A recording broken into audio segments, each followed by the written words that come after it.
Yeah.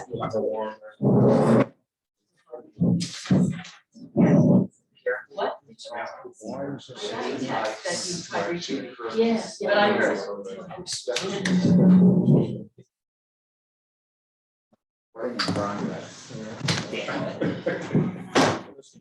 One, two.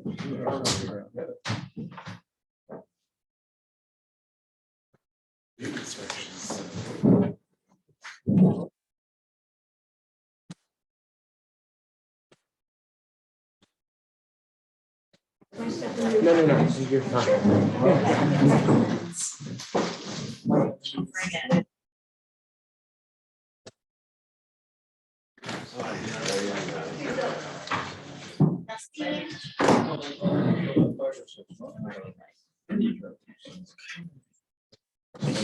So the clock, I'm going to call to order the town board meeting of February 21st, our business meeting.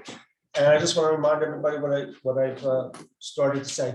You will occasionally see me look at my cell phone. I text back and forth with Melanie, my secretary, who runs the meeting, instead of getting messages back and forth. So it's not that I'm not paying attention or being rude. That's strictly what it is.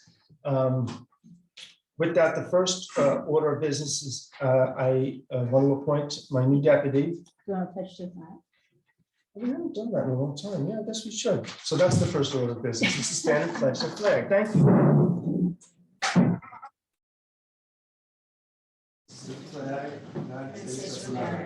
To the republic for which it stands, one nation, under God, indivisible, with liberty and justice for all. Second order of business, I'm appointing a new deputy, Lori Osmond. Lori, and I'd love for you to come up and join us tonight. Absolutely.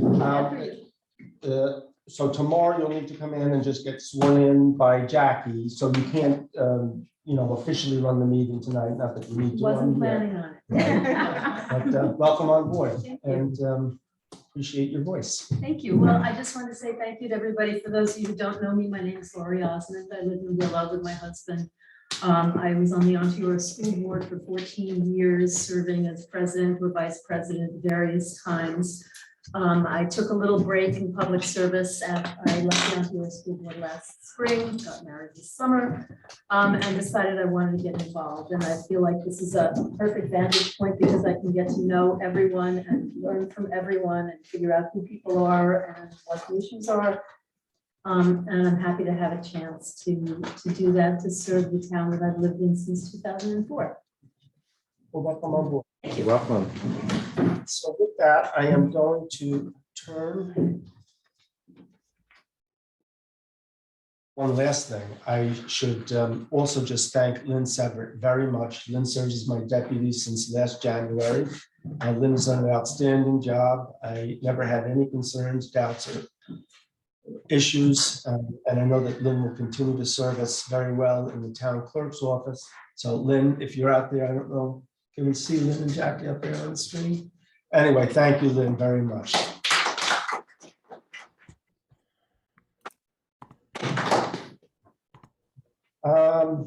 Next order of business, we have Sean from Archtop Fiber. Sean, if you could come up and give us a little introduction about what's going to be going on over the next couple of months to year and a half. Certainly. Mr. Supervisor, members of the council, thank you for your time today. I am, first I'd just like to introduce us, tell you sort of who we are, what we're doing, and sort of when we're going to do it. So it's very logical. We are first and foremost a group of old friends. We have been in the ISP, the internet service, telephone and cable industry for all of our careers. We have worked together, some of us for as many as 35 years, and most of that time was with a family-run company called Resident Communications. Mr. President passed away in 2009. The company was sold and sort of got scattered around to other companies. And then decided to really get the band back together. Went looking for a place to do that. The Hudson Valley has always been close to my heart, and so we decided to start here. We have three-legged stool, I call it, of our sort of business plan. The first is to acquire some of the older family-run companies that are struggling for capital here. Germantown Telephone Company, in Columbia County, Hancock Telephone Company on the Delaware River. And these are families that I have known for many, many decades. They have had opportunities to sell many, many times. We take obligation really that they have chosen to sell to us. We are maintaining all of their employees and expanding and upgrading the systems that they have in these old copper phone companies.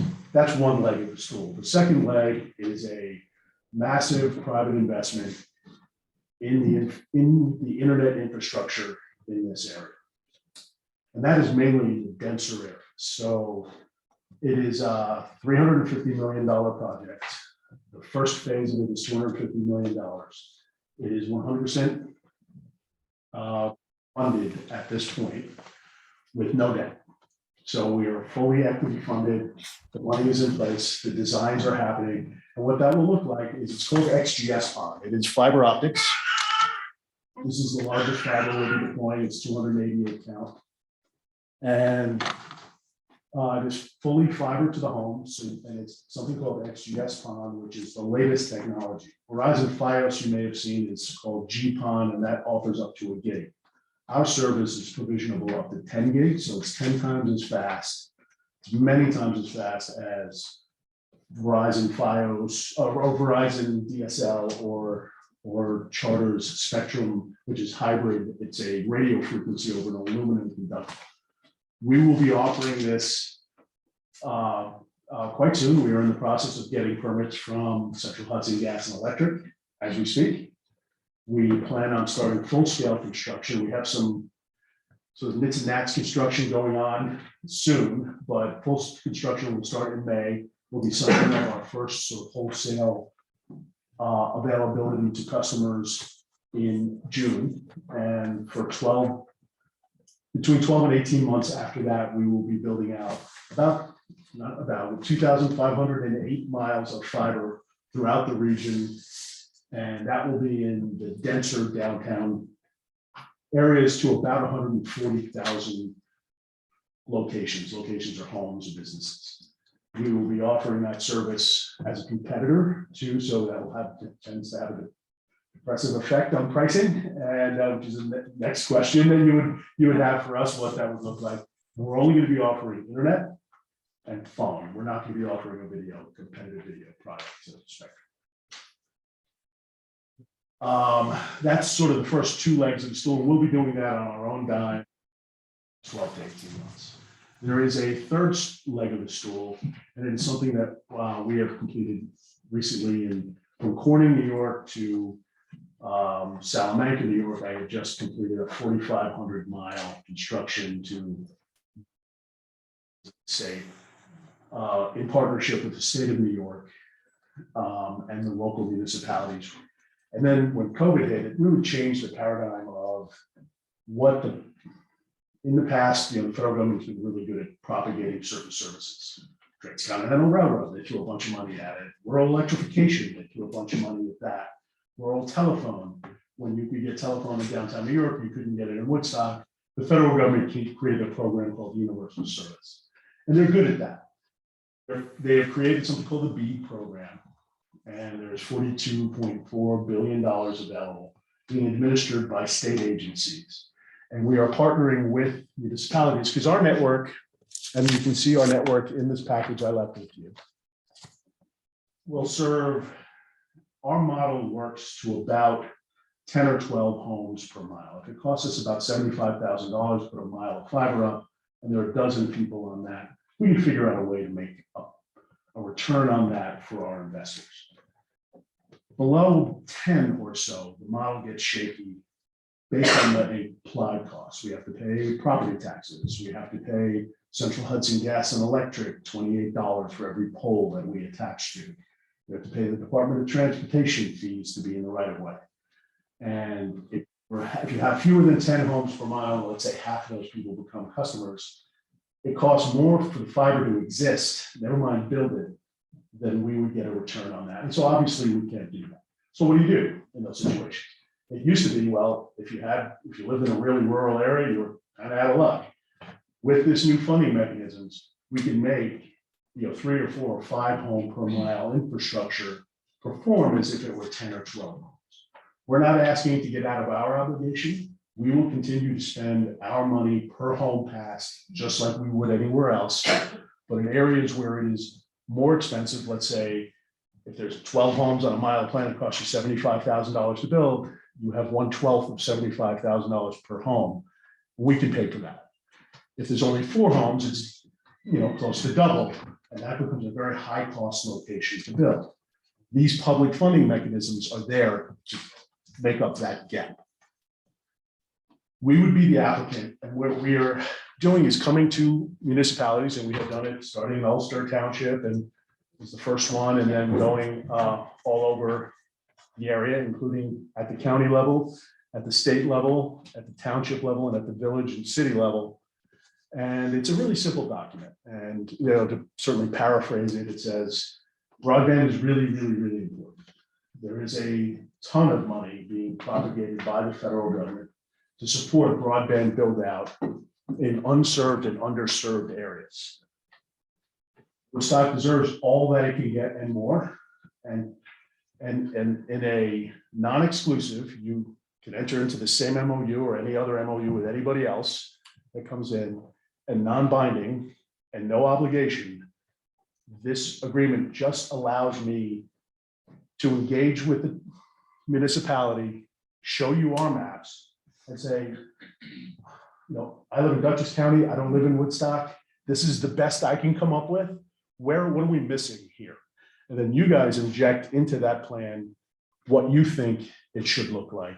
Together, we create and engineer a joint plan, and in those high cost locations, apply to the state for the difference in that.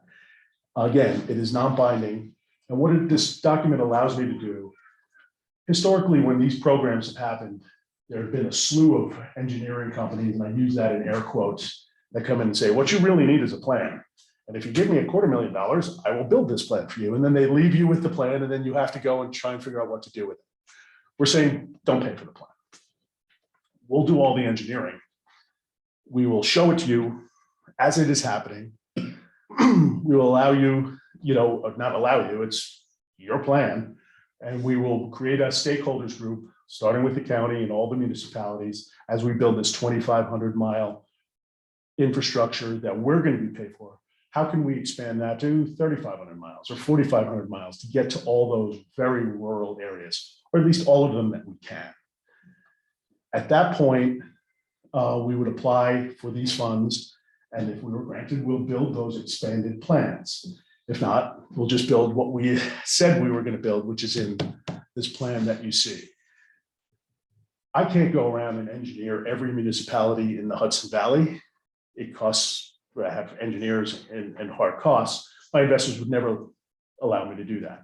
But if I have an MOU and says, we have the interest of the municipality, now it's non-binding, you don't have to execute on anything, but at least it shows that you have interest, and that when it becomes time to apply for those funds, to expand that, it will have been a worthwhile use. So if it costs me $125,000 to engineer an expanded Woodstock plan, even if we don't get funded, at least I have an MOU to sort of show to my investors that it was a damn good effort, right? And that's really what that MOU does. And again, I want to sort of repeat this. It is non-binding. You can tear it up the day after you sign it, and it requires absolutely no expenditure other than time and focus. And it really focuses also on things like, when I go to Central Hudson Gas and Electric and say, I'd like to apply and be on that poll, and they say, okay, here's an application for $5,000, and here's the $25,000 to do the make-ready charges. That is a negotiating process that happens. When it's just me standing in front of them like Oliver Twist, it has one connotation. When I am in partnership with municipalities, their perspective of me changes fundamentally. And I think Central Hudson Gas and Electric in the world of public utilities is one of the better ones. last several months notwithstanding. But for the most part, that is where they're going to be, to joke, drop a pun on you all. The long pole in the tent will be the permits to get on the telephone poles. Which leads to the last thing, and I'll let you ask questions, is something called micro trenching, and you have a presentation on that in your packet as well, which we cut a very, very narrow slot, actually that narrow, in right along what's called the fog line, that white line along the side of the road, drops it down 24 inches. We use 2 of these, leaving 2 of them available to whomever, if this municipality needs a conduit to get from here to a development or here to a highway department somewhere else. And we put these in the ground. We put an epoxy grout on top of it, patch the top, put a new fog line on it. So it looks like it was never there. You will see how that looks as we've done it before. And it takes all of the infrastructure. So instead of having another thing like this hanging on the telephone pole in front of your house, this disappears 24 inches on the ground. Costs us significantly more money to do it that way.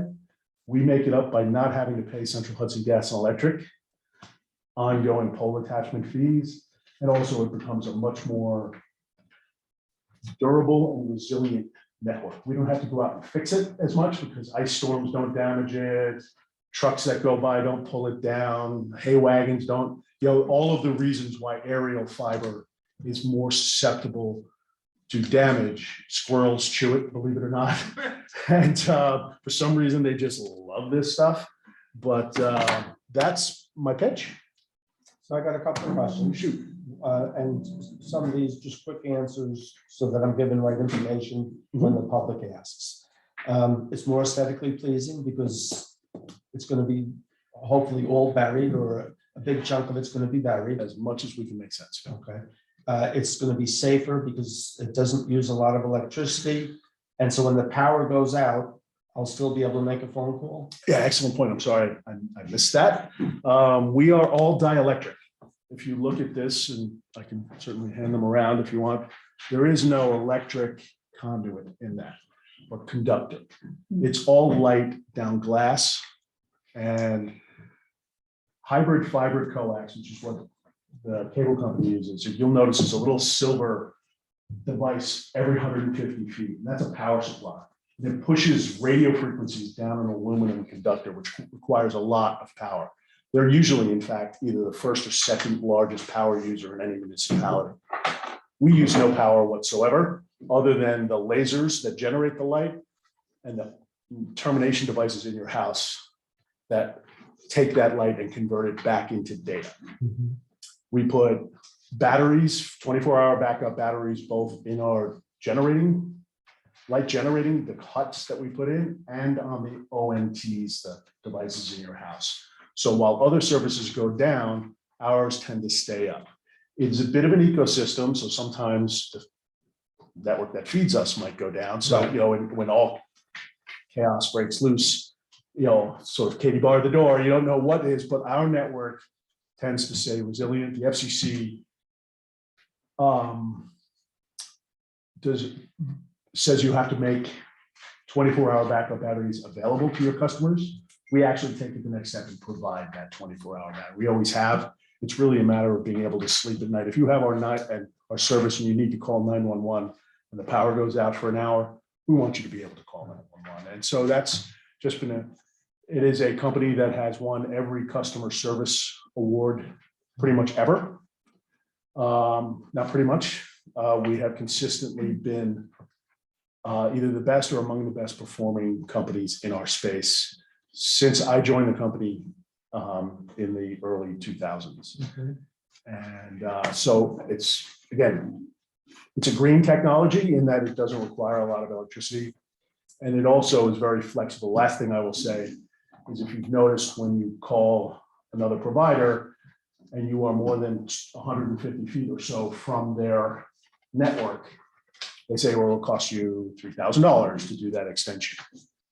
We can drop that from the main plant to your existing home. If it's about 2,000 or 3,000 feet, our network is very flexible and will allow you to do that. This is what that drop fiber looks like. It's tiny. as you can see that, it pushes light down this, and we can do a 2,000-foot drop. We do them routinely. So basically, if you're going down the main street, you can almost cover about a mile, combined a swath down. So as we are building around the rural areas of the Hudson Valley, most villages are not more than a mile wide of these smaller villages. So we can actually serve the entire downtown of some of these very small villages just by virtue of going through and putting a splice case in the middle of the village. Very flexible. And Jess Rosenworcel, who's a friend and chairman of the FCC, said there's fiber optics, then there's everything else. And fiber optics is the best service you can get. XGS-PON, which is what we're providing, is the latest fiber optics that you can get. It'll be 10 gig. It'll be here starting in June. So, and this is going to offer a real alternative to Spectrum. Yes, it's a direct competitor to Spectrum and Verizon. Reggie, did you have any questions? Yeah, thank you. President, I'll probably drop the part about Central Hudson being not bad when you go around. I tried around. I'm just saying. I just got my bill. I know. So I I'm was not just the saying, most in your presentation empathetic. before, I probably just leave that. Thanks for the advice. I appreciate it. Laura. I always have a question. So, Shoot. so hypothetically, well, one question I have is when you say the 10 to 12 houses is the business model, but if you have less, you can go for federal funding if the government knows communities want it, et cetera.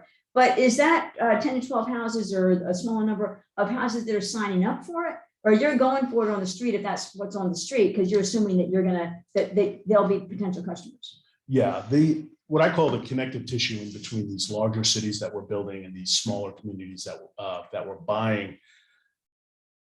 There will be many miles where there are no houses at all because you're connecting, everything Right. needs to go from somewhere to Sure. somewhere. Right. We use 10 or 12 as an average.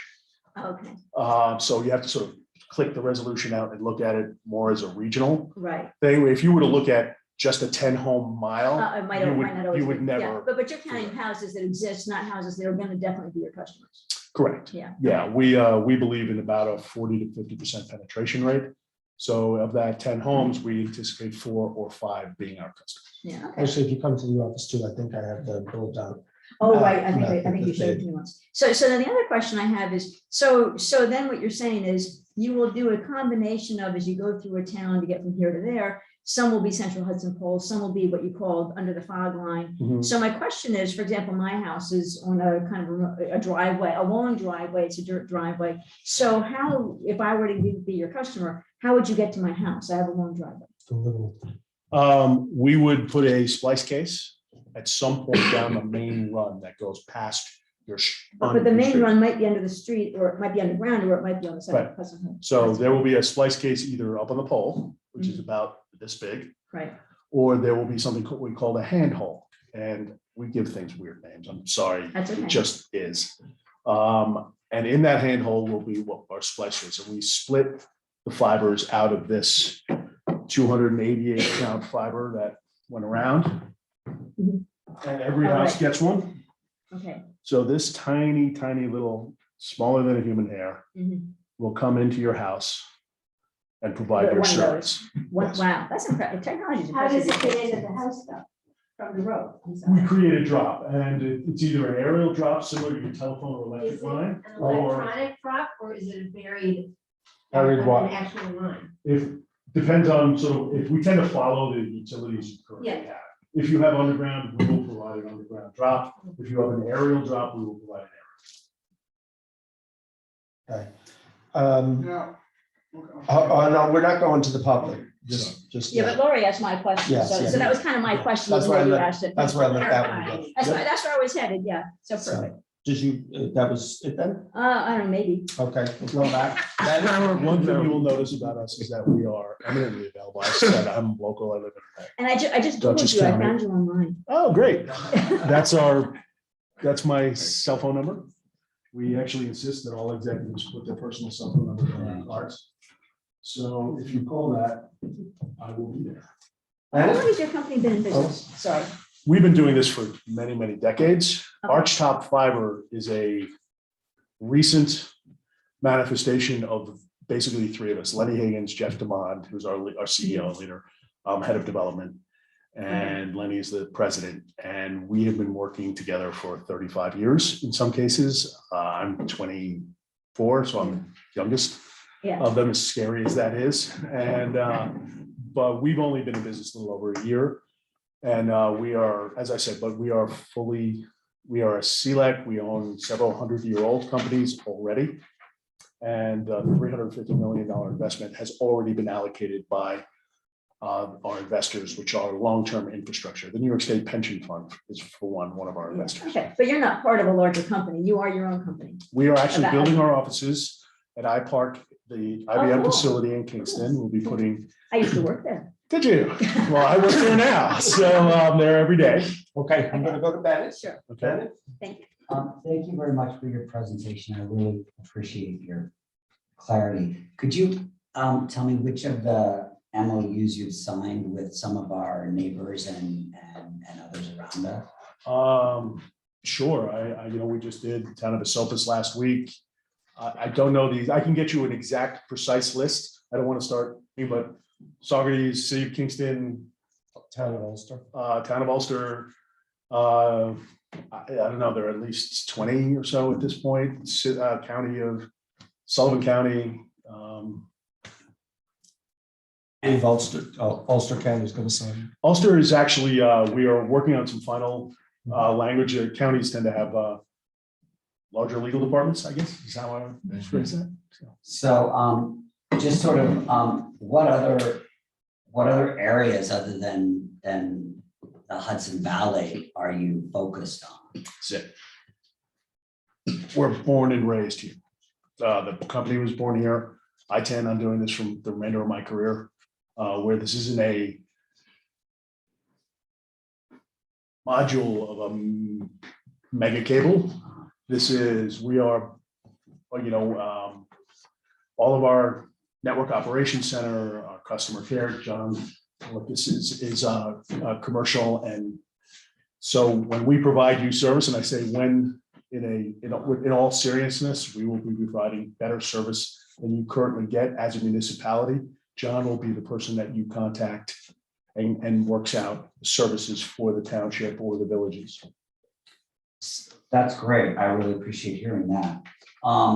Could you also just explain a little bit more about the public funding that as we sign an MOU, then it will allow you to go forward and seek public funding, knowing that we could be one of the places that you would then use the public funding? Is that how it works, or is there? Yes, it tends to be a reimbursement grant. So we go and engineer a big project.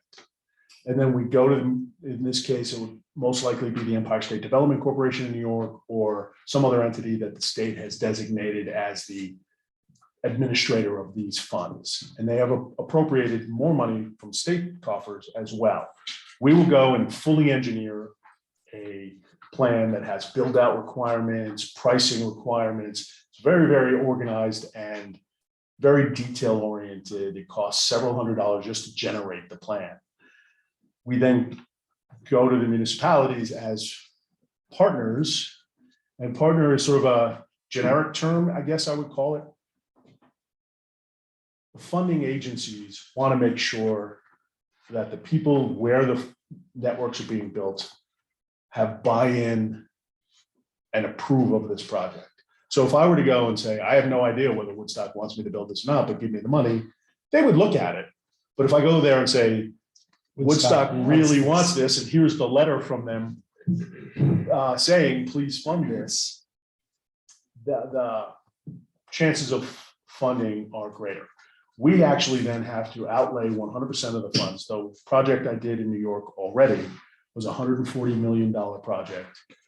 Our company, that company was called Armstrong, and we built a 4,400 mile, we put 100% of that money out. And then the state reimbursed us for a percentage of that based on the high cost location areas. We anticipate these rules being very similar. The final rules are not out yet, but we believe that we will be creating either a regional or multiple applications, either by county or some smaller subset, getting the buy-in, working probably weekly at some point as we are determining what that ultimate application will look like. So everybody will sign off on it and say, yes, this is what we want to build. We will submit that application as Archtop with the support of the municipalities. If you were to choose that you didn't want us and were to oppose that, that would pretty much kill us. Yes, so these kinds of advanced conversations help us make sure that the efficacy of the application is. So just to be clear, you're gonna be putting cable in regarding of the MOU. You're gonna be putting cable all around. The MOU creates a partnership between us to put in applications to run wire to the difficult, high-cost locations, which could benefit some of the folks here in Woodstock, and it's not gonna cost us a dime. In a sentence, yes. Okay. So thank you. The last question that I have is, the real place where this works for Woodstock is in the more rural areas of the town. That's really, that's what the focus is. But it will also work in the hamlet. It'll work in some of the residential neighborhoods. But the funding sources are focused on rural funding. Is that correct? That is correct. Okay, thank you. Actually, was gonna ask what regions you're already servicing or will be servicing, so he already asked that question. Do you have a question? Lori? I do. I have a couple of comments. So first of all, thank you. I think this is great. I think that, Verizon side spectrum needs some competition. Will your pricing be, I know you won't hold you to this, but would your pricing be competitive or below what we're currently paying for spectrum now? Let's say you have internet only, as I do at my house. I think I'll answer that in two ways. One is just in sort of natural economics of competition. We are all going to be competing together and it's going to be driving costs down. So I think it has ever been thus and it is Right. going to be true here. But that's not a commitment of any kind. Right. The commitment I am willing to make to you is that these funding mechanisms like the New York Broadband Fund of 2017 and 18, which was completed in 2021, required that you provide a certain minimum level of service. In that case, it was 100 megabits, which I thought was too slow. Right. As a fiber provider, it sleeps off my vest. I was already offering a gig. In that case, it was $59 or below. So they usually put a cap. We also participate in something called the ACP, which is a federal program. Anyone in the school lunch program or a whole host of others will get a $30 benefit from the federal government that actually gets paid to us, and we will be providing a lower speed service. So that would essentially be free to our customers. So there will be that service available for people in need. There will be the funded required level of service below some maximum number, which has yet to be decided, which we will of course participate in.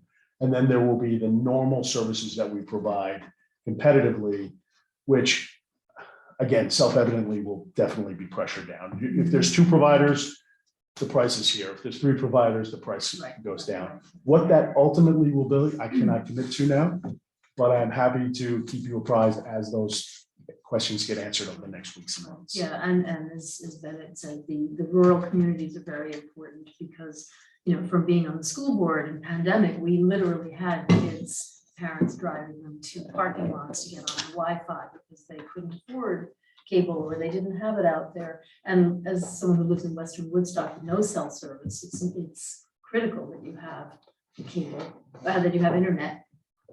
So I think this would be great. And here's my last question. This is a very alternate universe question. Okay. But I live in an area, as I said, wind blows, power goes out almost every time. In what alternate universe could your trenching accommodate burying some of the power lines along with yours?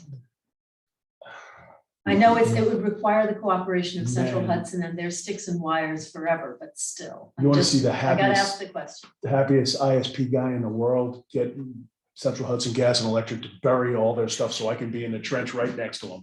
That would take literally hundreds of millions of dollars out of my budget. And I would embarrass you with how happy I would be about that. the likelihood of that is exactly zero. I know, I've been told that by one of our former state senators who we used to visit on the school board, that the linemen's union would actually not let that happen. I think there are a whole host of reasons, including the expenditure of capital. There's a lot of reasons. Anyway, that was my. Yeah, opening there are a lot of question. reasons why that's not. In another galaxy, another time Yes, far, far and, away. but would it were so. You know, the one thing, you're not generating a lot of heat with your wires there, whereas the, thousands of volts of electricity produce enormous amounts of heat and need a different burial technique. Yeah, I mean, look, one of the things we love about, aside from going to those farms where they have to take their kids down to, I still do installs all the time because I love to go to a house that doesn't have any internet and say, here you go. And they say, I don't have to take my kids to McDonald's, sit in the parking lot to do homework. And the hugs I get on that are limitless, to be honest with you. And I still get a pie from someone in Steuben County, New York, every year, like I need it. Because I brought them, they have a commercial bakery at home and I brought them internet. So it's pretty cool. This stuff is all dielectric, so we can lay across an electric line and not conduct any electricity. We tend to be away from power because one of the only things that causes our outages is when a live line comes across this, shorts it out and creates heat, it melts through our outage. So we tend to stay away from them whenever possible. So you do separation. So I'm gonna go out to the public and if there's one or two questions, quick questions, anybody on this topic? Yeah, and we're right in case of Alicia and then Ken. Okay, now you mentioned about like those go underground, the main trunk lines. If you're on a road with the main trunk line underground, and hopefully that even includes like some of these little town roads, which might only be 2 miles long and dead ends, but maybe have 50 to 100 houses on it. Why, the power lines are overhead, the service drop from the electric company to the services overhead, almost always. Why then put the fiber overhead? Just, it seems to make sense just to keep that underground even to the house, maybe in conduit to protect, which I see a tiny little line, like this excavator tearing it up. Yeah, it's a great question. Cost. I mean, just all face about it. It's cheaper to put fiber in the air than it is to put underground. What would you do? Go up the nearest pole and then do a drop under, a couple of feet under with elements? Sure, yeah, and you can look at it, the pole has a certain hierarchy. Power's up top, and the secondary power is about, a few feet below that, and then space. That comm space is broken out. The lowest part on the pole is the incumbent phone company in this area, Frontier or Verizon. Would be at that copper plant would be there. And there's about 12 inches before that, and above that is cable. And then above that are some of the long transport like Crown Castle or First Light or some of these. And us, we will be in that comm space above there. It has cost us, the first several packets back from Central Hudson Gas and Electric, $40,000 to $50,000 per mile to do the preparatory work on their poles because they're in such bad shape. In that case, it pays for us, instead of paying for their deferred maintenance, we choose to go underground. So if your home, it may be that the pole socket is in such bad shape that we go underground as a matter of pure economics, but it is an economic engine that we go and evaluate. We tend to not do it up and down. It's expensive to go up and down, up and down, up and down. So if there's a region that we go underground, we tend to stay underground for a certain amount of time. And then if there's a reason to go up and over a railroad track or a creek, a river, we do that. Ken? The 2018 comprehensive plan established the telecommunications committee, and that committee met and wrote a report and submitted the report. But that might be a basis for the beginning discussion of Woodstock's interest in these communication technologies. Love to engage with them. So that's I think I sent that to Matt. I'll have to double check. Okay.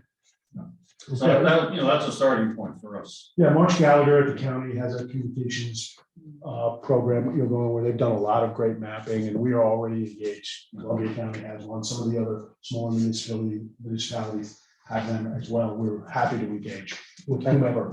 And I think we had one quick question from online. Melanie, was there somebody wanted to ask a question? Yes, Anula would like to. Okay, Nola? Oh, hi there. So thank you very, very much for all of that information. It's intriguing and I love the idea of having wires underground here. I have two quick questions. The first one is it possible to have dual service? So this and Verizon as a backup, or this and Spectrum as a backup, or vice versa? And the second question that I have has two parts to it, might be a little bit more complicated, but you did mention your investors. And when there are investors, typically they want their money back within a certain time frame. So how can you assure us that Woodstock residents are not going to be left hanging, that in fact you're going to be around for a long time and that you have enough of a cash runway to support us? Two great questions. First one first. There would be no prohibition on someone electing service from more than one provider. And I'm sure, like speaking for us, we would be more than happy to provide service where there is additional service by someone else. And I'm almost 100% certain that our competitors would have the same stance. Obviously, I can't compel them to do it, but we would have no problem providing redundant service to one address. With regard to our investors, it's an excellent question, and it's one that we actually look forward to. We've been in the business a long time. We are operators first, not speculators. We we operated in Montana and Wyoming for decades, and the company at that point sold because Mr. President passed away, and the investors monetized it at that point. And I can tell you that nothing is certain in this world, particularly in finance. So the only guidance that you have is who the investors are. And if it is a short-term private equity group that has a 3 to 5 year or 2 to 3 year timeframe, and they are building infrastructure to quote flip, and they are building it with construction companies and not operators, there is a significant risk that that's going to happen in all of our lifetimes. We are operators. We are not builders. In fact, construction is something we do as a necessity in order to operate the services. Our investors are long-term infrastructure investors. The Canadian Teachers Pension Fund, these are not investors known to frequently and repeatedly monetize their investments. They want to support good operators for a predictable rate of return on the operational role of the company. That's who we are. And you can tell by who our investors are that is the case. That being said, would we grow so quickly that they would? I guess I'm saying is, it's hard to make it the kind of proclamation that would make you comfortable, which is, we're going to operate this for 50 years and we're never going to change. I can't make you that. And anyone who would be lying to you. I can tell you that our investors are the best infrastructure investors on the planet. And and this is going to be where I sound awfully arrogant, we're the best operators that you will find anywhere. Thank you. I appreciate that. Okay. With that, I'm going to end this segment of the town board meeting. I very much appreciate you coming out and explaining this. I do have a resolution for later on tonight about the MOU. And if you hang out, you can find out. Otherwise, I can give you a call tomorrow and let you know. That would be great. And if anybody on the board has any more questions, we have your contact information. Well, excellent presentation. Thank you. Great. Good luck. Thank you very much. Okay. The next topic is going to be the STRs.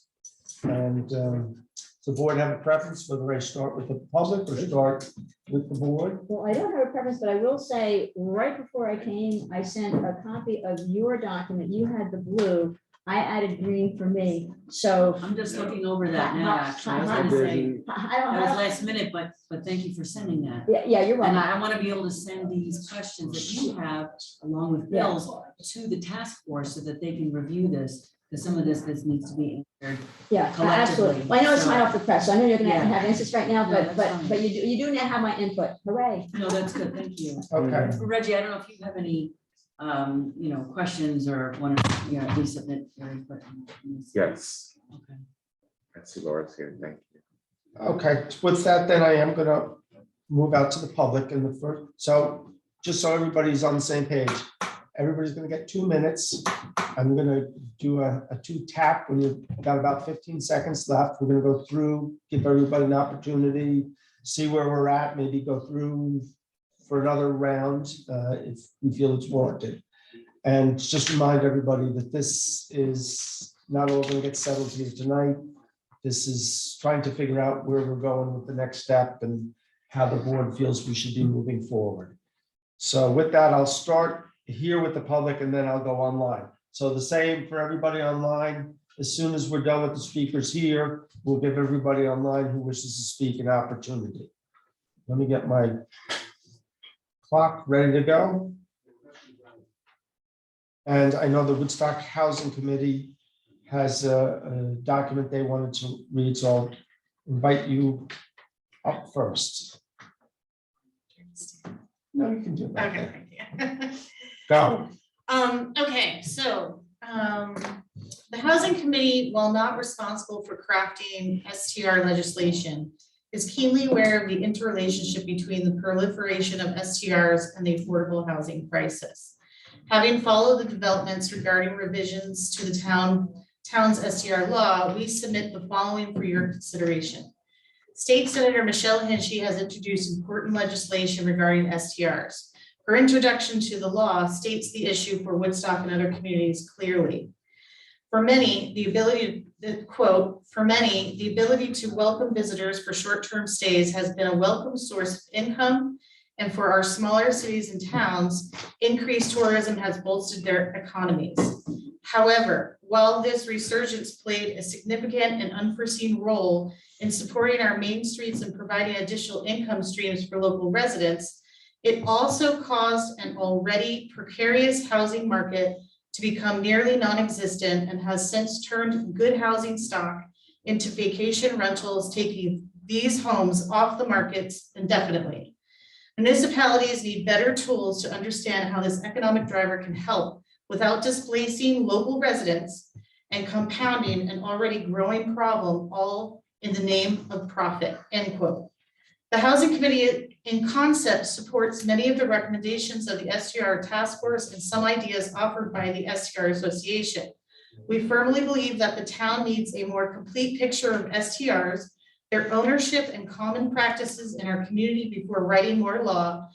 We also believe it is prudent to see how any new state laws will impact our local law. At this point, the Housing Committee recommends that 1, the town board gather specific data regarding STR listings, days rented, rental income, permits, and mapped locations, and share that with the public. 2, the town justice department coordinate with the zoning enforcement office to ensure that there is both follow through and consequences for violations. 3, the town board substantially increase the fees and fines, applying the added income to support enforcement costs and build a dedicated fund for long-term housing needs.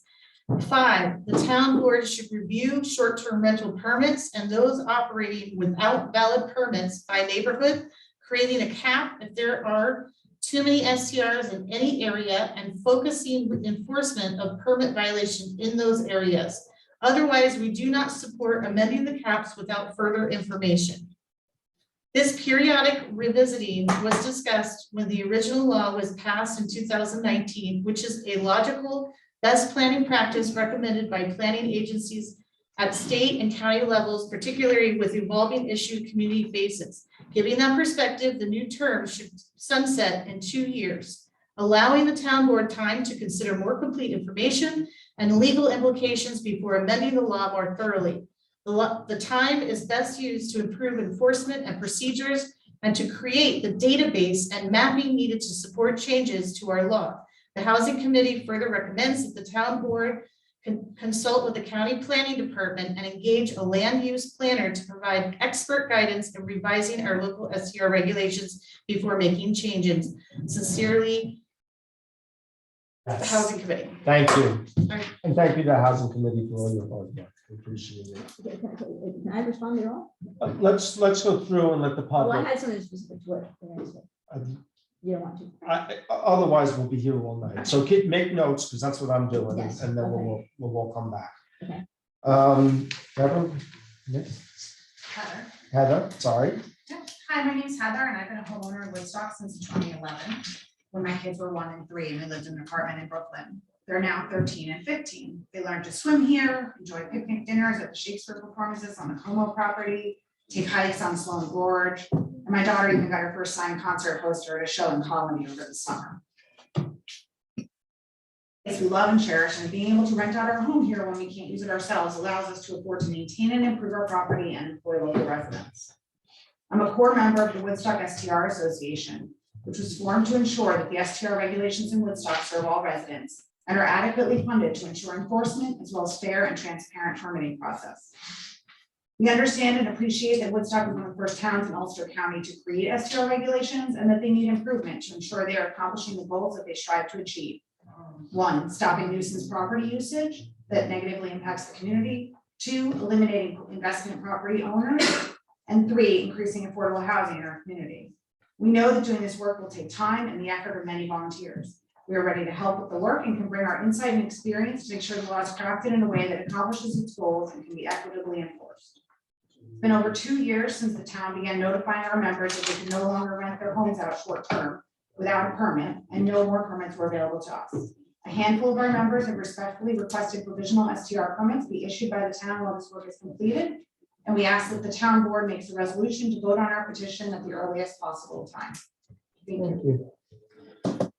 I think it would be really helpful to us if whoever speaks, if you do have notes, if you could email them to us or get us a copy, that would be really helpful. So, John, did you want to address this? Okay. We'll go to the next row. Go ahead. Hi, my name is Nick Brightenstein. I live here in the village. I'm not compared to Heather or Urena. I apologize. I just thought I'd add a maybe slightly different perspective. I realize that short-term rentals in the town has an impact on affordable housing. I have family members and friends and employees that suffer that challenge. So I just want to be clear, I'm not unsympathetic to that. I also want to note that I think there's more short-term rental owners that are local in the area that you may be aware of. And during COVID, when I was out of work for 2 years, it helped me keep my home. And I think there's a lot of locals, not people who've been, people who've been here for 10 years, 20 years, 30 years. And then I think STR gets wrapped up with like out-of-towners coming in, buying up homes. And I wanted to represent some locals, some people, I'm 4th generation Woodstocker. This is my home, this is where I'll be. And short-term renting made a big difference. I also think that short-term rentals, where many other communities were affected by COVID negatively, our town ended up booming. And a lot of local businesses are blossoming because of it. I think there's also something to consider is that some of these homes that if short-term rental is not available to them and they're forced to sell, cash out, as many of us have been tempted in this real estate boom. Those homes will not be sold for affordable housing, they'll be sold to millionaires. And then those people will come up and if they rent their homes, they won't do short-term rental, they'll do 30-day rental. And 30-day rentals are only affordable to a certain demographic. And right now, there's young people who don't have a disposable income coming from the city and elsewhere that can come up for a night or two and go to Colony or go to a restaurant or go to Levon's. And I think it could be counterproductive if we over-regulate short-term rentals, that we create the Hamptons or Aspen up here. I know we have an element of that already. And although I love what the task force is doing, it's important we need both sides to have some debate and find some balance. I agree with almost everything Marina stated in her comments, but I think if we start to get the town justice and punitive fines in there, we're getting into a legal situation. Thank you, Nick. Let me just reset my clock. Okay. Hi, everyone. My name is Paul.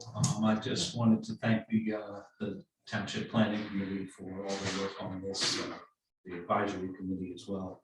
Just wanted to say 2 quick things. Number one, obviously, there's a lot of talk about how there's going to be additional costs incurred, whether this is research or enforcement.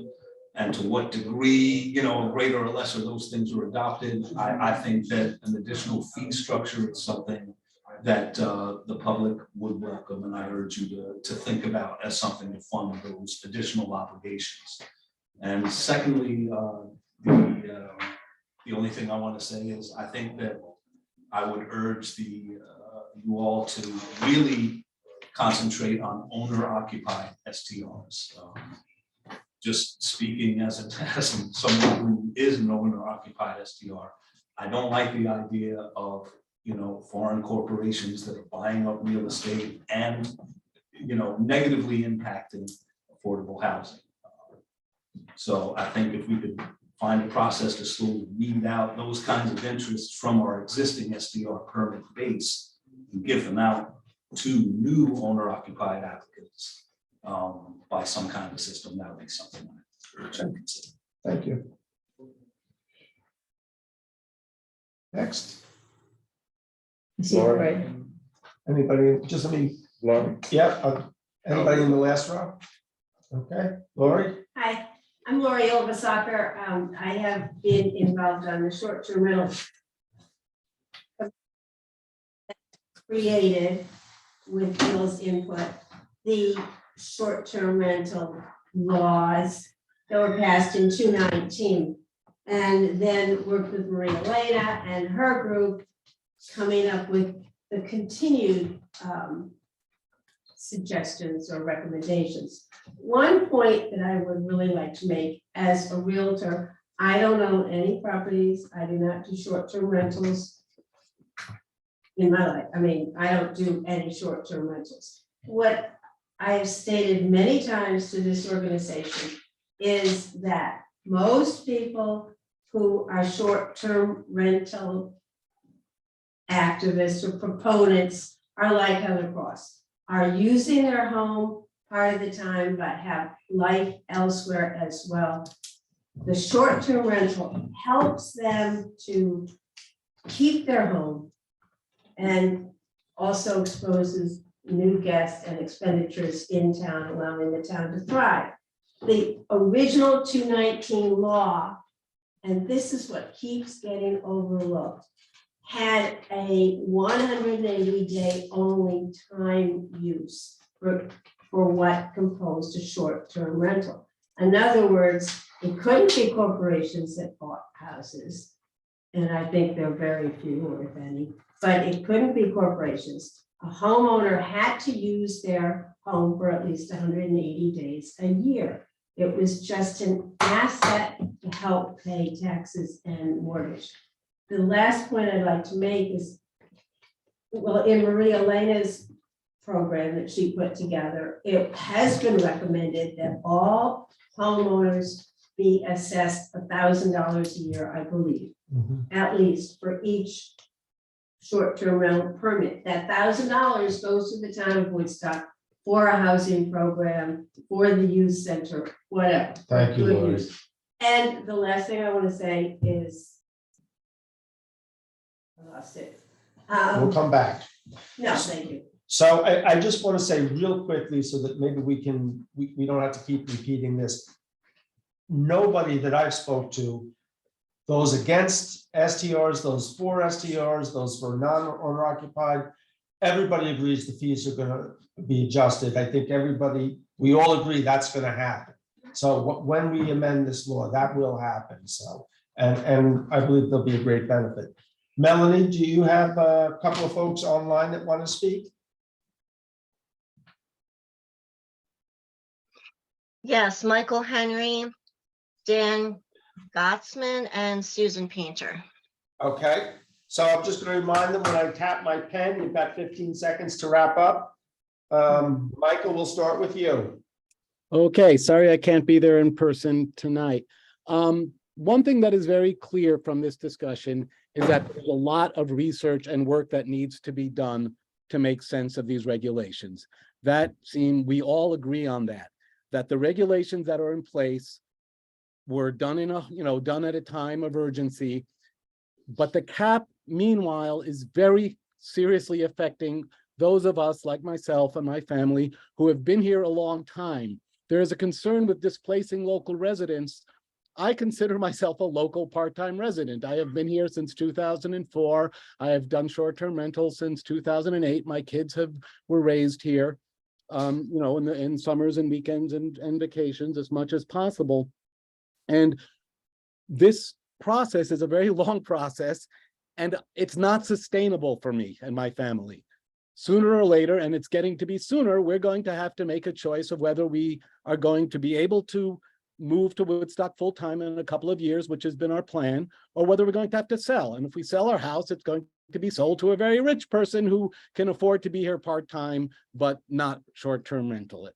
In the meantime, we are watching brand new investor flippers get non-owner occupied short-term rental permits.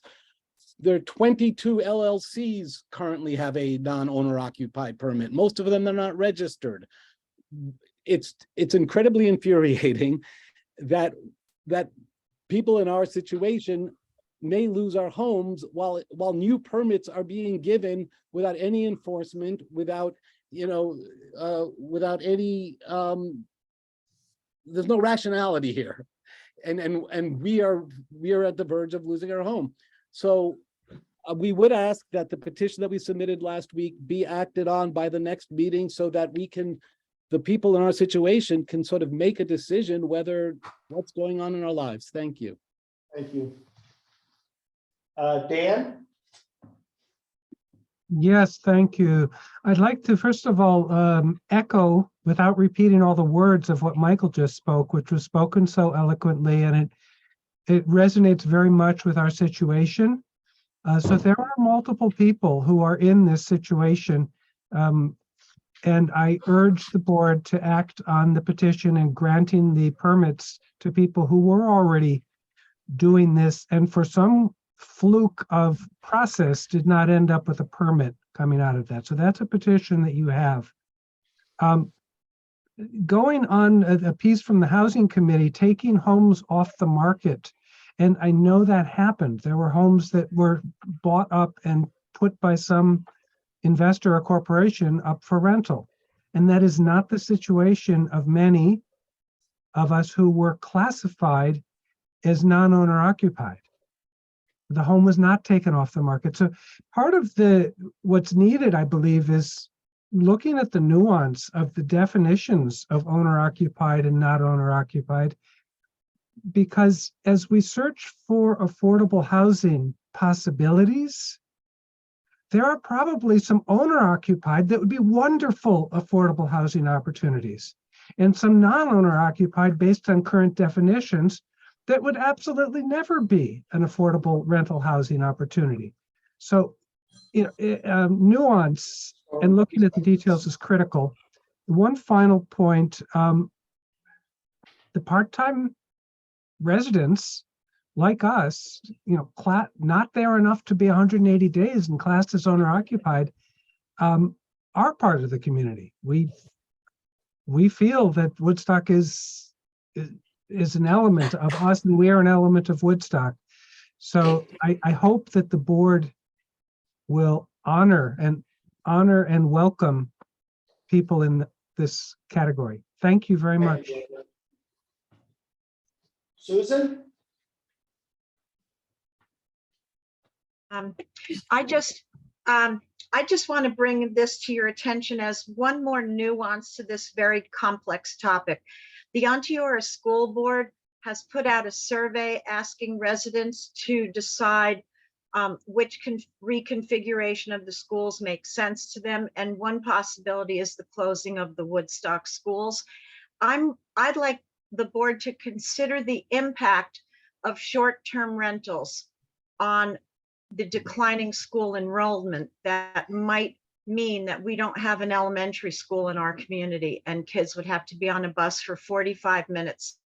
I just want you to consider that that's another piece of this nuanced puzzle. Thank you, Susan. Lisa? Hi, thank you.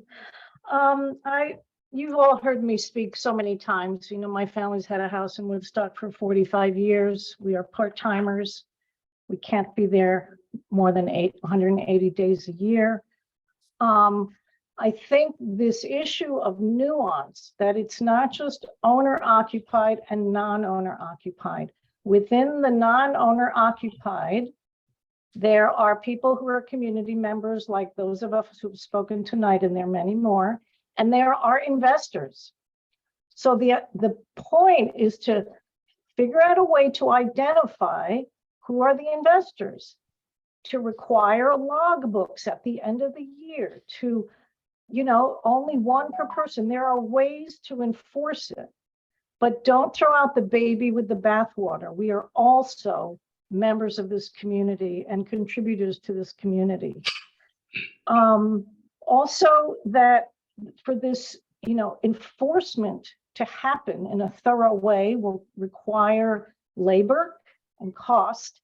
And we, if you give us permits, we'll give you $1,000 a year to help pay for enforcement. The more permits you have, the more money you have to enforce it and make sure the people who have the permits are the ones that you want to have the permits. So we presented you a petition last week with a group of 12 of us who fall into the categories of members of this community who were renting already before the law was passed in 2019, who fell through the cracks. I beg the board to grandfather us in while this issue is continued to be studied, as it looks now it's going to be another 2 years. We've already been waiting for 2 years. Some of us are at risk of losing our houses. And also, there's a nuance within owner occupied. There are people who really need it to get by, and there are other owner occupied people who have accessory dwelling units that could be converted into long-term rentals. They're already there. They don't have to be built. They don't have to be renovated. They could be used, and we could incentivize them to do it if you sell more permits to people like us. It could pay for people to convert their short-term rentals into long-term rentals. Thank you. Thank you. I Okay, got one more on the chat. Judy Kerman asked to speak. Judy, 2 minutes. Good evening. I just wanted to point out a further complication. Sometimes people assume that LLCs are always, enterprises. Sometimes they are local people who are protecting themselves from some degree of liability by having an LLC. I don't have a term rent, an LLC for my business, for my publishing house, but we can't use LLCs as a cutoff marker without looking further. Absolutely. Agreed. Thank you. So I'm going to bring it back up to the board. Laura, I know you just got here, but did you? I'm not going to put you on the spot, but. No, I just think that I appreciate what everybody's saying. I see everyone makes a good point, and it's a very tricky situation. It's somehow got to be addressed and bridged. So it's equitable to as many people as possible. And a lot of good points have been made regarding long-term, regarding short-term, regarding people's need for short-term for help with property taxes, regarding people who've come in simply to run it as a business, regarding LLCs, for example. A lot of people put even their primary homes into LLCs to avoid the tax implications when it comes to Medicare.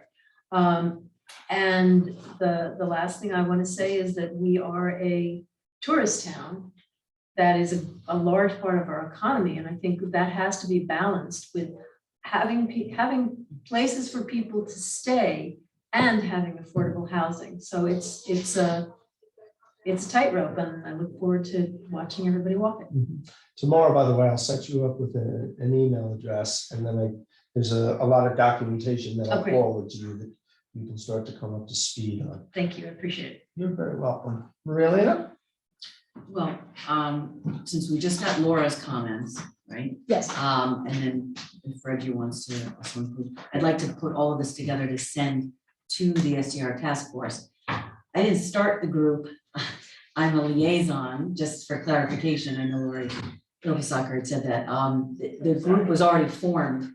So when I came on, Richard Hebner was on it and then he left, so I was the new liaison. So I just took everybody's, recommendations and ideas and put it into a document and then shared it with the town board so that we could get feedback and discuss it. So you're thinking that's the next step we should take as a board, is to package this all up, all the comments from all the various groups, committees and As whatnot. well as getting from Reggie and Yeah. getting from Bennett, and that way I can present this to the task force Okay. and say, all right, what are your thoughts on this? And then when it comes back to us, then we can maybe solidify some things. That would Okay. be nice. So maybe you could reach out to the committee tomorrow and Yes. just make sure they're all ready for another round. Yes, well, Okay. I did tell them to be ready for another round Okay. because I said, this was several months ago that I had sent the document to everyone here. So I said, we'll need time going over They this. didn't pay a lot into me, attention.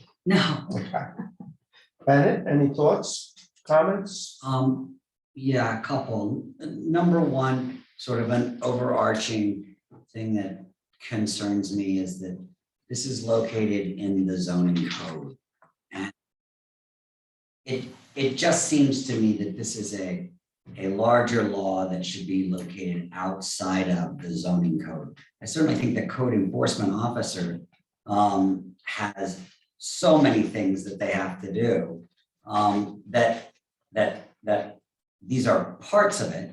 But I mean, I really do believe that the code enforcement officers are not trained to do daily scraping on multiple platforms to find out where different STRs are or are not located. I don't think that the code enforcement officers are having enough time in the day to sort of match up to see if every single listing on every single platform has the correct permit on it. It just seems to me that what we're asking of a code enforcement officer just doesn't match up with what a code enforcement officer could or should be doing.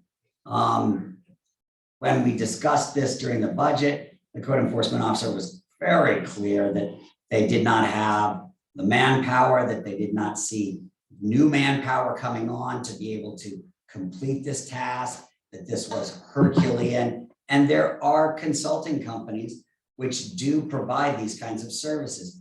I really think that we need to consider moving this out of the zoning code and moving it into its own place in the town code. That's one of my concerns. My second concern is this idea that the STRs were created for owner occupied and non-owner occupied. We all now see that there are many nuances that are not just owner occupied and non-owner occupied. And that this is a real issue. There are residents who occupy their properties, but that rent out to STRs their accessory dwelling unit. There are also residents who rent out their entire house and then go stay in their accessory dwelling unit. Are we giving a permit for the house or the ADU, or are we giving it for the property itself? I mean, under what we have right now, that's just called owner occupied. But it's clear just within that specific category, there's a complete nuance. The other nuance that I'm completely sympathetic to and was glad to see that they brought the supervisor a resolution was this group of residents who are not 180-day residents. These are people who have lived here for decades and are not renting their houses out for any purpose other than to continue to live here for a few more decades. And I really do believe that if the provisional permitting is something that the town board could do, I would certainly be for it. I know that I don't know these 12 people. I've spoken to some of them, but I think that, we do need to look at what non-resident occupied, people are asking for. And they're not the only ones. There are other people who are purchasing homes right now. And, are they in that same boat? I mean, I also think that we really do need to put a dollar behind enforcement. And I want enforcement to be a real piece of what we do. If somebody is not in it, then what do we do? What is our enforcement mechanism? They send out letters and they take them to court. And does that work? Absolutely. So then, the enforcement issue, quite frankly, since you asked, is not an issue. I disagree, Bill. We have a hard time in town. Oh, okay. enforcing Meg, parking Meg, and Meg, leash laws. please, come on. We're back to the board. It's back to the We're back to board. Back to the board. With regard, it is not an issue, and I'll send you the information, the report from the county. There are 503 STRs listed on the report, okay? Don't hold me to these numbers, I'm trying to go off the top of my head, but I want to say that around 232 of them have not been rented in over a year because of the enforcement. They went on the website, they started to rent, and they were shut down. They haven't rented in a year. That is great enforcement. Another 32 or 34 of them have not been rented in the last 6 months. Again, it's great enforcement. Butch is doing a stellar job. William, who we brought on at the beginning of the year, is doing a phenomenal job. They're getting it done, and the number of STRs out there is within the cap. But the number that are renting on a regular basis is it's 277. The other thing I'll point out is, look how many people are here tonight that want to do STRs but can't. They can't because they got a letter from the building department that told them they couldn't, and they're abiding by the rules and regulations. I didn't mean to cut you off, Bennett, so did you have more that you wanted to? yeah, I wanted to talk about how, I don't think that this is about the code enforcement officer or the code enforcement officer's number 2 and what they're doing. I believe that there's enforcement that is not taking place. That's what I believe, that there are people who are out there on platforms who are renting their homes here in Woodstock to multiple numbers of people that are over the number that you should, that are over the number of rooms that you should, that are not being caught. I mean, I respectfully just have to disagree with you. Another thing that I want to talk about is streamlining this whole process. One of the towns next to us, you can do this all online. You just go online, you fill it out, and it's all online. We are stuck. Well, we're not stuck. In 1998. We are moving forward. And I would like to streamline this process. The other thing is revenue generation. And quite frankly, we're just, I don't even know what to say. We're just giving it away. Some of the towns around us, they charge $500 for these permits. I mean, that's more than it costs here. And this is the more desirable place. So I really do want to look at that. But, and finally, I would just like to say just about, if somebody is not compliant with the fire code, or somebody is not compliant with the building code, I understand what the code enforcement officer does there, but what about if somebody's not compliant on VRBO? I mean, I feel the same way. I mean, VRBO kicks them off. but that doesn't take place. VRBO doesn't kick somebody off when they don't put up their Woodstock permit number. It just doesn't happen. So, I mean, these are things that I'd like to address, and I think that it's time that we do. But I would like to start by asking the other town board members, there are some non-residents here that have occupied their houses for decades. Are we going to give them provisional permits or not? Well, I asked that question 2 months ago and nobody's responded. I thought you had said that you just wanted to raise the cap. So not- To but not accommodate, to specifically. accommodate about 25 individuals. None of you have. Which really looks like 12 now from what we're. Well, 12 and I can different tell you that one of the 12 on there already has an STR. Mhm, I'm not gonna mention names here in public, but so it's 11. mhm, There are a couple that probably have dropped out that are in the same situation. mhm. So that's something, I encourage you all to get back to me with that and let me know. I just got back to you. I'm in favor of 12 provisional STRs as long as they don't actually have. one. As long as they don't have. As long as they meet the requirements that they actually So set. what set I out. would suggest though is what I proposed about 2 months ago. There are a handful of individuals who when we passed the law, started to run STRs, or maybe had been doing it illegally before, but thought they were in compliance, got their county number, and thought they were registered. And then when the cap got filled, they got cut off. Those are the 25 or so, and it might be less now, that if we're gonna do it at all, it would be those. So you're for that, then, Maria Elena? I don't have a problem with these folks, no. Okay. Yeah, I'm actually for it as well. Okay, Rich? Same. So I will look through, I will talk with Lisa and Anthony Perry in the next couple of days. We'll get a list of those individuals. And my suggestion would be that we do it on a temporary basis, that it go from year to year. See, all the other, the present permits are set, but that we would do this for the year and then next year see where we are. And if we make changes, they could potentially lose them or not. Brian, this does give like the opportunity, definitely the argument that folks have been on hold for 2 years, over 2 years.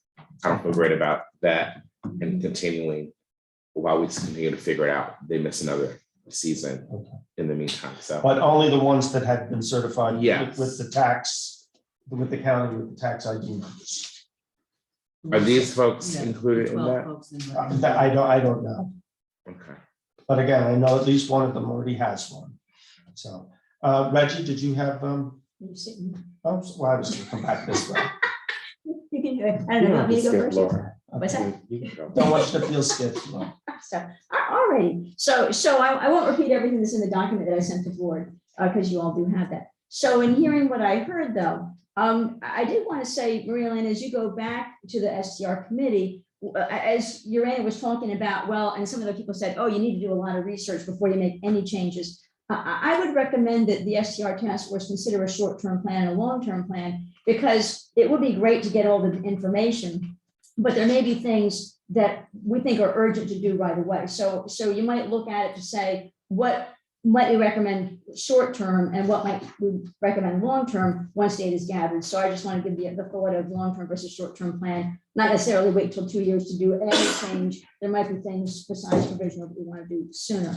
So Bill, what you just mentioned about provisional STRs that we all just agreed on, I would say if we're talking a small number like that, 10 or 11, it sounds like, instead of saying, well, they might lose it next year, I'm a believer, once somebody gets some income, I don't like to yank it away from them. It's not that big of a number. So I would put them, if we do it provisionally, it's a small number. I think it's a small number to do a delta. I wouldn't mind saying, hey, do it and keep it so people don't lose the income the next year. Okay. So that's just my thought. I guess some people are talking about the 30-day rental. My thought is, I know in other communities, to your short term, if you're less than 90 days, it's possible. Or 30. No, I think I said with 30-day rental right now, if it's over 30 day, it's not a short term. Correct. I'm just saying that other communities call short term 60 or 90. So, so we could say, when because some people get around the short-term law by saying, oh, I rent it for more than a month, but then they really sublet of the 4 weeks.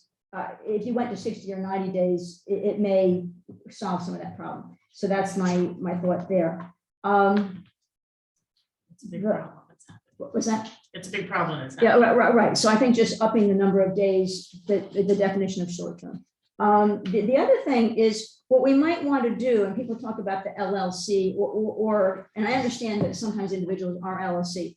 We may want to have some, I'm just tossing this out as a brainstorming idea. It might be a bad idea. You can all tell me, but we might want to say, if you're going to be a non-owner, if you want to submit for non-owner occupied STR, you have to have owned your house for 5 years or more. And that would be a deterrent to investors that just want to come in and just buy up a place and go rent it out if they have to hold it for 5 years and not get any rental income. So I do think that could be, what's that? I like that. That could be a. That's ridiculous. Well, hang on, you can tell me that later because we're at the board still. So it's a brainstorming idea because, and the other thing too, is there may have for non-owner occupied, we may want to prioritize based on how long somebody's owned the property. But because that again, that gets away with people buying it up just because they want to, you know, have income.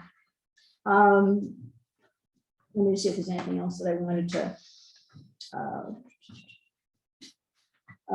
And as far as Bennett's thought about, you know, the ZO non-equipped discrete data, there are a couple of things where we want to, where we're going to want to look at what's going on, and we may want to be having somebody that does data. You know, I know each budget, we got to figure it out for the next year, but there may be different cases where we do want to look at data. I know the zoning revision committee is going to bring forth the scenic overlay law pretty soon to the board.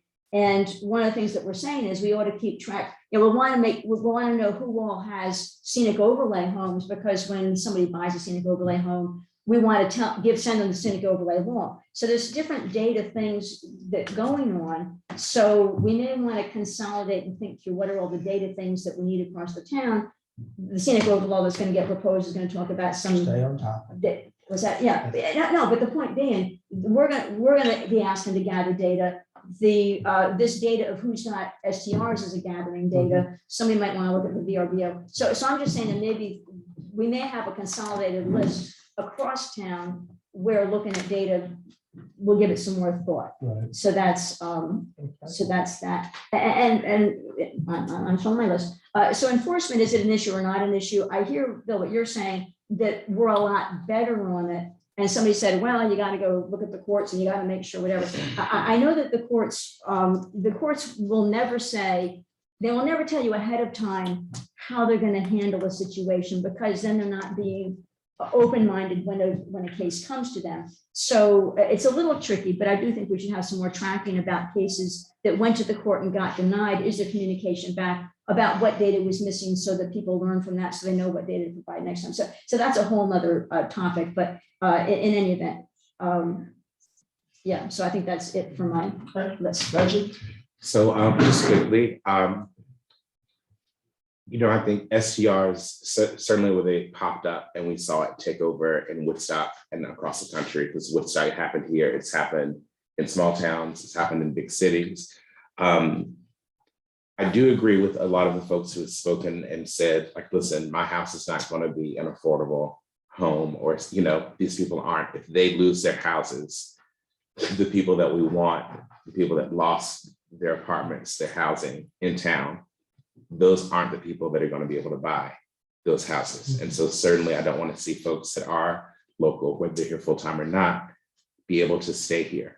You know, I did grow up pretty poor. So there is a part of me inside, deep in my heart, that goes, you know, I know people that are trying to get one house. And so it's a blessing that you know, but also I'm not trying to punish people for having more money. Like, bless you for having it. But that is something that at my core of who I am and just how I was raised says, excuse me, some people can't get one roof over their heads. And we often make hard choices, like many people that have much less money, to go, can I afford to have enough money to have one house, right? So that's just the real for a lot of people. And I think there are a lot of people that aren't in that situation and may never be. I may never be in that situation. So I don't want to, you know, punish you for that, but I want people to be aware that that's where some folks that are really adamant against it, that's how it feels, because that's true, because some people can't have one house, or they can have it, but they can never own it. So if you can own two houses, wow, okay, really. So I think that's part of it. So I realize STRs are a piece of the housing challenge. It's not the solution. Eliminating them all, which we really can't do, I think anyway, is not going to give us back the housing. But the good news is housing committee, housing, the housing alliance, task force, all the groups that are working, I think Woodstock, and again in other cities, large and small, are focusing in a way that we probably never have on housing, and realizing that we've lost people in our community that really matter. And so I don't think we're any later to the game in some ways than a lot of other people. But we're here now and working on that. So again, I don't want to see the local folks lose their housing. I certainly agree with the fee structures being raised. Then there's certainly an argument about enforcement is an important piece.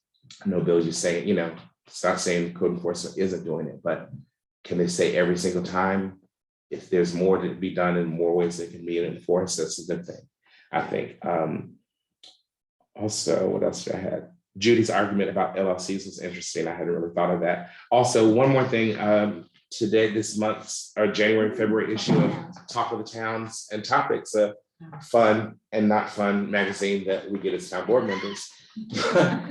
It talks about short-term rentals. And one question that I have, and I want to really get clarity on, is it says here, towns must ensure to regulate the use as opposed to the owner or occupant of the property. And to that end, should not impose any residency requirements on short-term rentals, as this has been found to violate the Commerce Clause of the US Constitution. So that was interesting to read today. And it does say, though, that there have been, and there's, you know, there have been cases that have gone through court where we can really be exact about the time limit we set, that we do have authority there. But I'm wondering, yes, more about that first part that I read, so. Well, we don't prohibit non-owner occupied from owning. So it is an open question, because there's two separate caps. So I'm not going to go into too much detail, because I think it's all pretty much been addressed. I will just say again, as much as people like to talk about enforcement, I think the building department is doing an outstanding job. And again, look at the county list.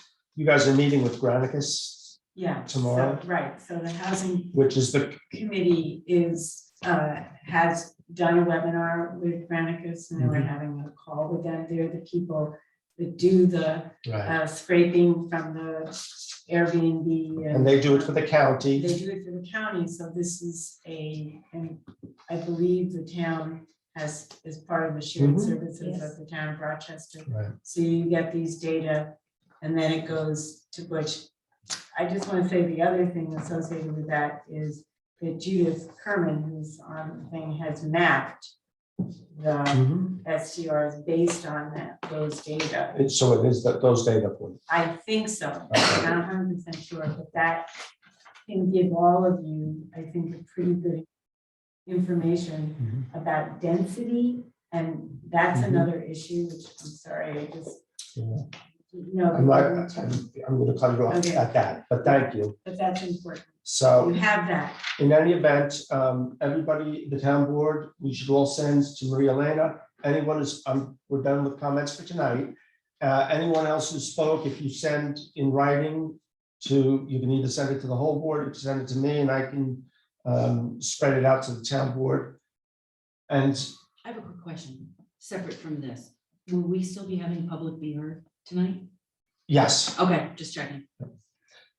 So with that, I'll wrap it up. I'm going to go to a few resolutions, and then we can go to public be heard. Thank you, everybody, for coming tonight. Be resolved to accept minutes for meetings held on January 24th and February 14th, 2023. All in favor? Aye. Be resolved to accept the town clerk's report. Second. All in favor? Aye. Aye.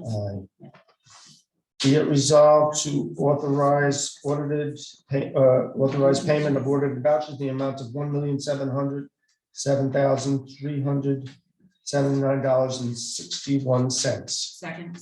All in favor? Aye. And you might mention that this is so big because we paid the library their share, and we paid The fire their department, so share. that was their money that got dispersed. Be it resolved to authorize transfers for transfer sheet.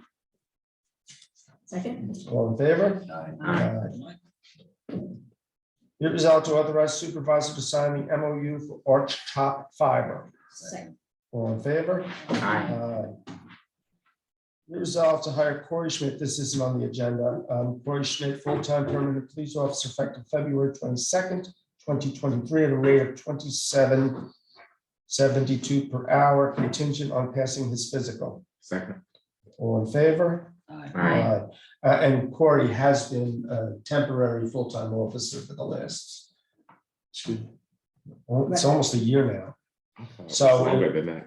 the testing all finally came through, the county testing and whatnot. So congratulations, Corey. I'm sorry, who seconded that? I did. Reggie. Thank you, Reggie. Public be heard. So Melanie, do you have anybody who wanted? Oh, yes, hold on one second.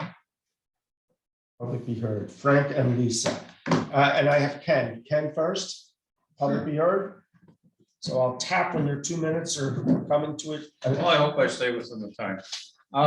Many So of you do we, know Ken. So do we. Yeah. who the geezers are. This is a group of senior citizens that periodically do special projects for the town at essentially no expense.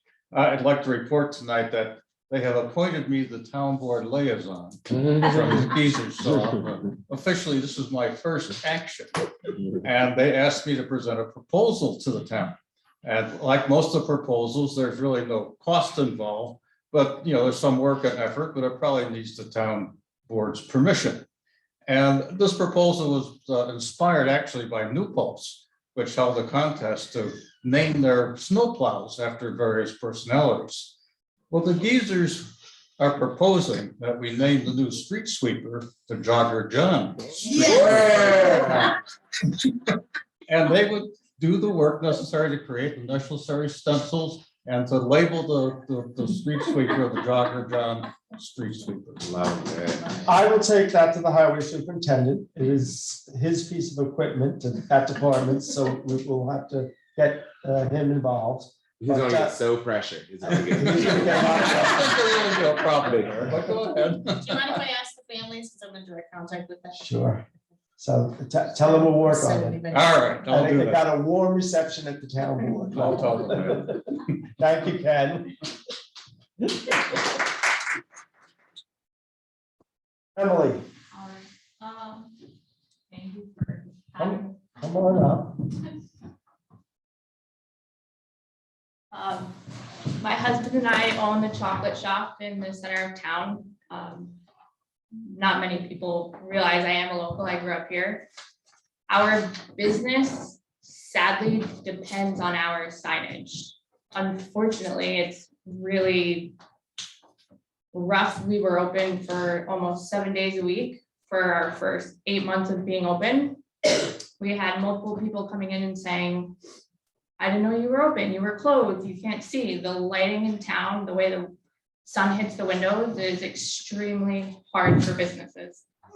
And it really does it for us. And we understand that A-frames and the illuminated signs really aren't allowed, and it's most times let go. But we depend on it. Many other businesses depend on them.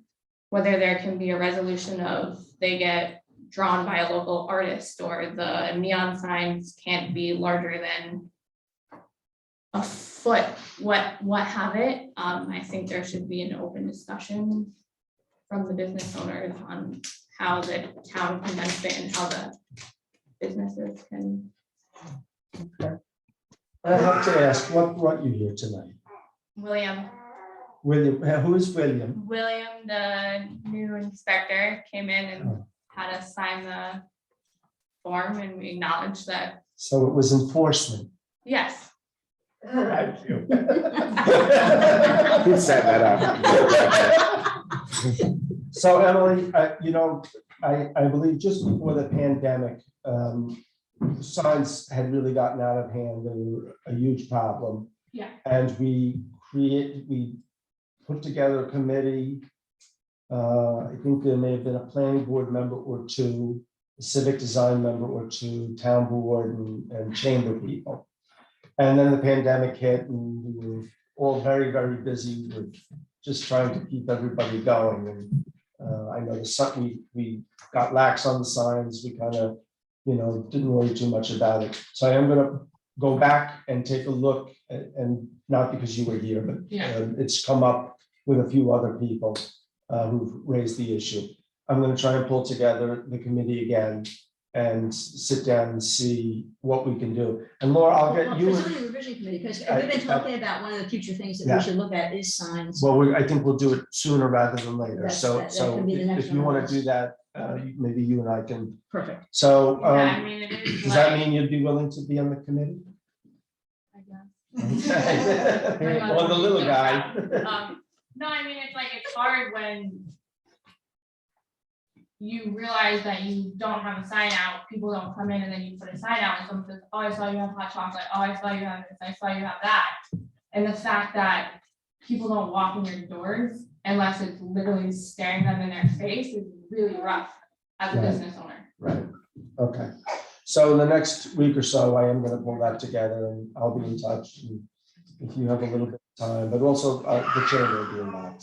So thank you. Bill, I feel like there may be anyone else on the board. James Conrad sent something to us. Right. He was one of the Recently. individuals. His sandwich So, sign. okay. So So it would be great if that's what kind whatever of started. resolution or an experiment we come to, we can do it before the season really gets going. So just say even just short term for this year. So James was also involved as both a planning board member and a member of the chamber Mhm. back when we got rolling. Mhm. So do you want to be involved in that or I'm happy to be involved with Laura, but The two of you just said you. yeah, you're. Yeah, then- Okay, I thought you were. I just gave my great pearl. Okay. Because James's email talked about sandwich signs, and there is kind of an issue that I see about sandwich signs, because people can trip over them. So, but Right, the but other this- signage, we could talk about what other signage would be good that would help you. Or And if there's a limit on the size, or if you want to promote local artists, have the local artist design I something, do and you're love, also yeah, I love that promoting idea. art while promoting the businesses, but some sort of way that everyone can benefit from that. right, Unless people think that William doesn't have a heart, he did actually reach out to me and said, how do you want us to handle this? And, I brought him up to speed a little bit. He's No, new to he's town. great. Yeah. But, so he's gonna continue to hand out citations. But, I said, well, let's see what the board has to say and where we want to go with this. well, if we So- change the law, then it won't be a Yeah, citation. correct. So if we change the zoning law, so that's kind of what we need some input on, is what's correct in this day and age. So, And the bonbons are really good. okay, I believe we have a couple more publicly heard. Frank on Zoom. Yeah, I'm on. Hold on, Frank, let me set my clock. I'm gonna give you 2 minutes. Okay, Ready? I'm ready. So say when. All right, listen, you probably know why I'm calling in. We're looking for an update on the 10 Church Road dump cleanup. A few months ago, you said that the dump owner had committed to do a cleanup this year as soon as weather permits. We're wondering, has a timeline been established? Have you or any board member been in touch with the owner about this? Is there a target to start work? Also, if the owner does not follow through, is the town board prepared to move ahead with the cleanup? I can't speak. Oh, Go ahead. sorry. I got a couple more. The dump owner had someone test the fill back in December. What did the test say, and was there any contamination? And you have been in touch with the DEC officials, I guess, in recent months. And what did you tell them, or what did you learn from them about this? The DEC had no issues with the results. They thought they were within the parameters of acceptability. They didn't see anything screaming out to them. We talked about, having them regrade that, remove all the fill on your side of the property, cleaning out the construction debris to be trucked away, and then grading it in a safe manner on the other side of the property. They thought that was a reasonable plan. Dennis Larios is also in agreement there. I did speak with Vincent the other day, and he's supposed to be contacting his contractor to get a start date. If the weather continues like it is, he thinks in the next few weeks, but if it gets snowy or bad weather, it might push it out till spring. But he anticipates having it done before summer. Okay, so they already have the permits then required for doing this? No, they don't need any permits. Okay, because I thought that we had left it that they were gonna apply for the permits to get this done, because. No, they can just go ahead and do it. The engineer is comfortable with what they're gonna do. It's gonna get it all away from your house. Yeah, well, because some of it's still on my property for the last 3 years, you know that. Abby's gonna have to get permission. I mean, you guys are gonna have to work out. And I think the cleanest way to do that is maybe when they start, if you and I and the contractor could get together and figure out how to best accommodate that. Well, I don't, I don't know. I don't understand why it seems to be up to me to make everything happen with somebody. who's No, I didn't say that, but they have to come on your property, so you have to be. But I don't, I'll choose the contractor that I want done, and then somebody else can pay for it. Well, You don't, if somebody else can choose the contractor to work on my property on something that I didn't dump here. All right, well, Frank, this has turned into a conversation that we can have. Yeah, I understand. I just want everybody to understand what's really going on, because we had a phone conversation quite a while back, and you told me that this could not go public. That could what? Not what? That it could not go public. What can't go public? This whole issue about the dump. You told me that on the telephone. It can't go public? It is. That's public. what you said to me on the telephone. Frank, I don't know what you're talking about. When I asked about a public hearing about this stuff and what to do about it, I asked you on the phone. Public hearing? I don't know what you're looking for, Frank. I'm looking to get this. Frank, you want to Bill, talk I've tomorrow? got 2 years here with this. That's all I'm asking, is when it's going to get cleaned up. Okay, well. All right. Thank you for your time. Thank you, Frank. Have a good evening. You too. Lisa. Hi, I just want to say thank you to the board for listening and for hearing us. Really appreciate it. It really makes us feel like we matter to this community that matters to us. And we are ready to help in any way we can with the short-term plan, with the long-term plan. We want to help and support this issue so that we get to the goals that are important to the town. So please include us. Thank you. Let's talk tomorrow. I want to get that list of 25 from you. Thank you, Lisa. All right, thanks. And Judy. Thank you, Bill. I'm not quite sure the best way to frame this or who to ask to do it, but listening to the mention of the signage problem in the chocolate shop reminded me that when I visited their shop, I could not get into their shop.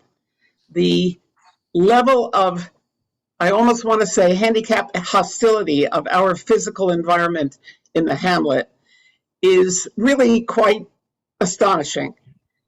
Things as simple as putting a little grab handle next to your door frame, as Houst has on its green side of its building, make a big difference. Fixing some of the sidewalks. I had dinner with somebody at Yum Yum, and I nearly fell on that piece of blacktop that leads from the handicap parking. I don't know if it's the town or if it's the Chamber of Commerce, but someone should look at this town, the commercial part of town, with the eye of a disabled person and figure out where the low-hanging fruit is and fix some of it. I do not shop or go to dinner in town because I can't. Well, the good news is, Judy, so, when we did the Mill Hill renovation on that road, all the drop downs at all the intersections were made ADA compliant. And that the same thing is going to happen with the Tinker Street project. So we'll have ADA compliance from the Village Green all the way out to the post office. So it won't solve all the problems, but it will go a long way to doing that. I recognize that curb cuts are mostly okay, although right around the green is a serious exception to that. But I'm talking about the shop owners making their buildings more accessible to the extent possible. It isn't always possible. No, and that's something the town doesn't have a great deal of control over. You know, if somebody's doing new renovations and they hit a certain threshold, they're required to come up to ADA compliance. But short of that, the pre-existing buildings are what they are. What I will point out, though, that in every renovation the town's doing, including the present one here at Tacoma, it's all been brought up to ADA compliance, including bringing everybody from upstairs down onto one floor. So I do hear your issue, and it's an important one. Well, I think a citizens commission or a chamber of commerce group or somebody could look at things. Yes, the crosswalks are essential, but there are lots of things that are not crosswalks. Some of them, like the police station access, are town, and some are things that individual shop owners could do, and some of them are as simple as a $15 grab handle at the entrance so that you can get up their step. You know, Judy, if you want, maybe we could make an appointment. I'd be happy to go with you to a chamber meeting and we could have this conversation. Okay, I mean, I really think it's in the interest of the business owners. Absolutely. So, all right, thank you very much, Judy. With that, I'll move for adjournment. Second. All in favor? Aye. Thank you, everyone. Did you want to do it? No. Thank you.